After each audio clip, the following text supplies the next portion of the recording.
Thank you, ladies and gentlemen, for clicking on this Rank the Movies video. I am Martin Prelos, and we are still talking about family films. And I'm going to go to Warner Brother releases. Now, technically, one of these isn't a Warner Brothers animated film. It's just an animated film released through Warner Brothers. And it was a direct-to-video film to begin with. It's the only direct-to-video film I'm doing this month. But when I was looking at all the family films, the animated family films I had, it really made sense for me to do this one, because I really like it, and I have a long line of watching this movie. And then the other one, it's honestly just a really good animated movie that I like that Warner Brothers made. So to start with, I'm going to talk about Scooby-Doo and the Reluctant Werewolf. This is my favorite Scooby-Doo movie. Overall, I don't care. Any other Scooby-Doo movie is not as good as Scooby-Doo and the Reluctant Werewolf. It is so much fun. It is such a good time. And I always enjoy myself every time I decide to watch this movie. And I've been watching this one since I was a wee little boy. I think I mentioned it back during my Trading Places 200 Cigarettes review that I had a beta player in my bedroom, so when I was homesick, I was watching beta tapes. I didn't have a lot of beta tapes, but I had Scooby-Doo and the Reluctant Werewolf, and so I'd watch Scooby-Doo and the Reluctant Werewolf, because I really liked it, and I liked the concept of it, because the whole, scary race thing, I like the wacky races, and this is kind of like the Scooby-Doo equivalent of the wacky races, and I really liked that concept. I liked that idea. So I wanted to invest time into watching Scooby-Doo and the Reluctant Werewolf. So what's the movie about? Well, it is the annual big monster race, where Dracula hosts the Werewolf Frankenstein, the Bride of Frankenstein, the Invisible Man, Dr. Jekyll and Mr. Hyde, I believe, is a racer, witches, ghosts, a mummy. He hosts this race. And every year, it has to have all of the monsters present for it to happen, but the Wolfman has retired, so there is no Wolfman. So Dracula looks into who the next Wolfman is supposed to be, and it turns out it's going to be Shaggy. So he sends out his gruesome twosome to go and turn Shaggy into a werewolf. And it's a very simple process. All he has to do is sneeze 3 times during a full moon. But it has to be 3 times in a row. So they go out and they have 3 chances, 3 days, to get Shaggy to do this. And of course, here they screw up the first 2 days, and on the final day it happens completely by random happenstance, and nothing about what these 2 hunchbacks are actually doing to get Shaggy to sneeze. And Shaggy then turns into the werewolf. He is then taken to Drac's castle with Scooby, Scrappy, and his girlfriend, because Shaggy needed a girlfriend for this movie? And they also have in their car, which is also a race car. Scooby and Shaggy are actual racers in this movie as well. Like, they were racing before they were targeted to be part of this race. And it's basically, Shaggy is told if he wins, the curse will be lifted and he'll no longer be a werewolf. But if he loses, he'll be stuck as the werewolf forever, and he'll have to drive every year.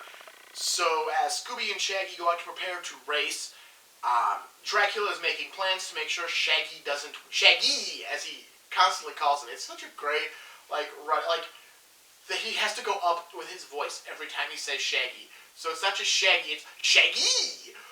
It's ridiculous, but memorable. And so Dracula tries to prevent Shaggy from winning. Scooby and Shaggy are trying to drive a normal race, but they quickly find out that all the monsters basically cheat, to the point where that's just one of the rules, is you use whatever abilities you have to your advantage. So they start using the abilities of the Werewolf Wagon, the vehicle that they are given, to their advantage, because it does have some special features, so that Shaggy can try to win the race. Dracula is not happy, because it really does look like Shaggy is going to win the race, and then he's going to have to make him not a vampire, or not a werewolf, and he doesn't want to do that. Drac is very much against giving up Shaggy as his werewolf. So he begins to cheat even more, but of course it's an old Hanna-Barbera, so their cheating just ends with them getting hurt and not Scooby and Shaggy getting hurt. This is a weird Scooby-Doo movie because Scooby really isn't the focal factor of this story. It really is a Shaggy story,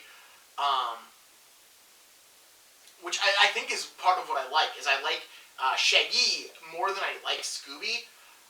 And so since it's not fully focused on Scooby-Doo, and Scooby-Doo is just a peripheral character, I kind of really like it for that reason, because it really does focus on Shaggy as your main character.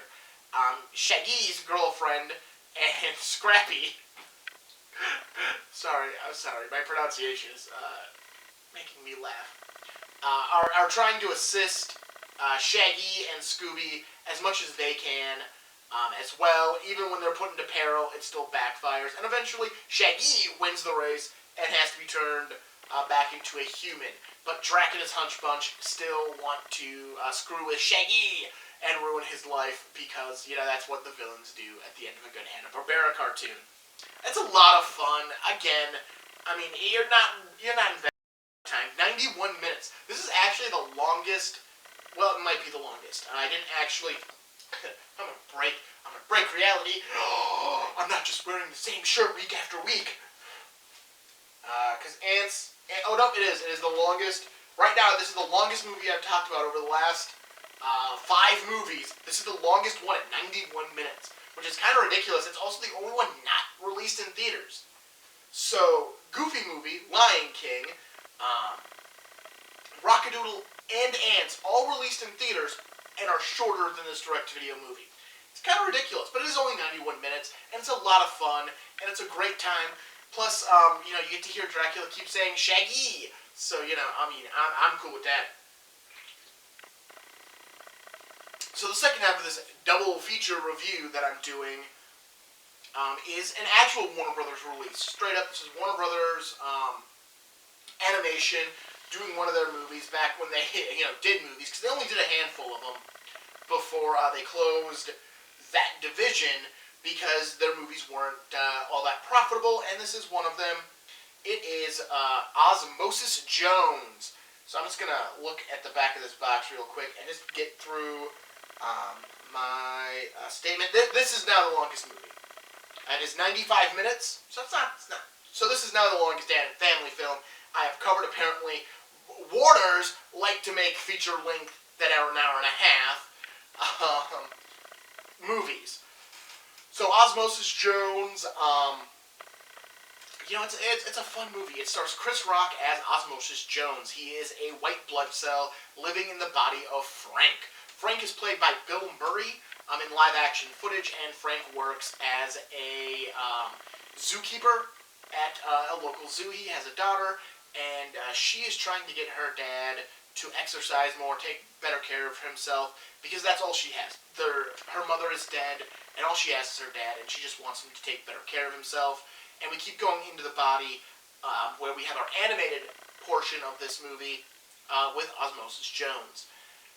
It is coming up that Frank is going to a huge wing festival, and the body is really happy about this. The citizens of the body are super happy. So the mayor, who's also a white blood cell, voiced by William Shatner, wants to make sure this happens at all costs. Unfortunately, Frank has eaten a hard-boiled egg off of the ground at the zoo, which had on it a piece of bacteria, a virus, voiced by Lawrence Fishburne. Drax, the virus. No, yeah, Drax and the virus. Yeah. No, Ozzy and Drix. Drix is the. Okay, Drax. Okay. They got real too confusing with the names of these characters. Thrax. Okay. It's Thrax. Thrax is the virus voiced by Lawrence Fishburne. He is trying to make the medical journals by killing someone as fast as he can. Basically, his virus affects the body. It looks like the common cold until it affects the temperature gauge of the body. I can't remember what part of the brain that is off the top of my head. And all of a sudden, the temperature of the body just rises and rises and rises until you die. And he wants to do it in less than 48 hours. But of course, the mayor doesn't want to take Thrax's presence seriously, even though his entrance as he kills 2 pieces of the body and begins to infect Frank's throat and start that. But nobody wants it. But he doesn't want to take it seriously, so he has Frank take a cold pill. Voiced by David Hyde Pierce. This is Drix. Drixnol is the cold pill who is there to help fight the symptoms of the cold. Because again, that's all Thrax looks like. He looks like the common cold. But he's gonna kill Frank if it isn't treated properly. As Ozzy begins to investigate, Ozzy is teamed up with Drix to show Drix around to the troubled spots so he can cure Frank. Ozzy is also doing an investigation into Thrax, into figuring out what he is and if he's any good for the body. Ozzy's not a trusted cop because one day he saw something weird come in to the stomach, and so he evacuated the stomach. He used an emergency evac, which in body terms means Frank threw up. Unfortunately, Frank was at his daughter's science fair and threw up directly onto her teacher, which then causes more problems with Frank and his daughter. Thrax begins his plan and goes after other areas to continue to make it look like a normal cold while preparing for his final assault. Ozzy eventually becomes aware of what's going on and what Thrax is trying to do, and Drix also agrees with Ozzy that yes, this is what's happening. Unfortunately, Drix has been said that his time is used up because he's only a temporary reliever, and that he needs to leave through urine. He has to be peed out. And this movie is, the body humor of this movie is actually pretty funny. At one point, the mayor walks into his office, and there's a statue of a sperm that says, "Our founder." It's got some really fun adult humor. That isn't, like, super gross, but it's pretty gross because you're talking about the human body and the bodily functions that happen. Like, there's a button that causes farts, because that's how it works. People fart, and therefore there has to be some contraption inside of the city, which is the body, that makes that happen. Anyways, Osmosis Jones, Drix decides not to leave and accompanies Osmosis Jones as they go to stop Thrax. First they confront him in the pimple, which is a pimple that is on Frank, which eventually explodes onto Frank's daughter's teacher, because more gross things have to happen to her. Played by Molly Shannon, before we get to the end of this movie. Frank's daughter decides she's going on a camping trip with her class instead of with Frank to the Wing Festival, so he brings his best friend, played by Chris Elliott. Along the way is when Thrax makes his move and steals what he needs to cause Frank to overheat. As Frank is overheating and dying, his daughter is with him at the hospital, and Thrax is being chased by Ozzy and Drix, because if they can get it back, they can actually regulate Frank's body again and survive. Drax decides that he is going to go after Frank's daughter and kill her even quicker. Basically, he's going to really get in the medical books because he's going to kill her quicker than her father, and it's going to look like this really deadly disease. As he's making his escape, Ozzy follows, but eventually Drix grabs onto a false eyelash that happens to be onto Frank's daughter and falls into alcohol, killing himself. So Thrax is dead. Ozzy eventually makes his way back to Frank, and everyone lives happily ever after, with Frank trying to take better care of his body. The mayor loses an election to his rival, voiced by Ron Howard, and ends up working in the butt, where eventually he causes a fart. Because, fart humor. I like Osmosis Jones. It's a fun movie. It's weird. It's a little complex, but it's a lot of fun. I get why this movie didn't do super well at the box office when it came out. I get it. It's definitely a niche kind of comedy, but it's a really fun comedy, and I think people just need to give it a try. Same thing with Scooby-Doo and the Reluctant Werewolf. Like, it's a classic Scooby-Doo animated film. I don't watch any of the modern Scooby-Doo animated films, but I can only assume this is probably better than a lot of them. I'm making this vast assumption off of that old adage that old is better and new things suck. I could be wrong, who knows? But I really like both of these movies, and they're definitely worth checking out. Again, they're both roughly an hour and a half, so you're not investing a ton of time into sitting down with either Scooby-Doo and the Reluctant Werewolf or Osmosis Jones. But it's going to be a good time. It's going to be a fun time. And you just might laugh a couple of times, which is really all you can expect out of these kind of movies. And again, these are movies you can sit down with your kids and just watch them, because they're not so adult that you can't watch them with your kids. You'll laugh at some jokes and they won't, and they'll laugh at some of the jokes that you won't. And that's what a family movie is supposed to be. That's what every one of these movies I've talked about is supposed to be. Something you can enjoy as both an adult and a child. And these are all, for the most part, movies I did openly enjoy as a child, and I still enjoy them as an adult. Because most of these movies came out when I was a kid.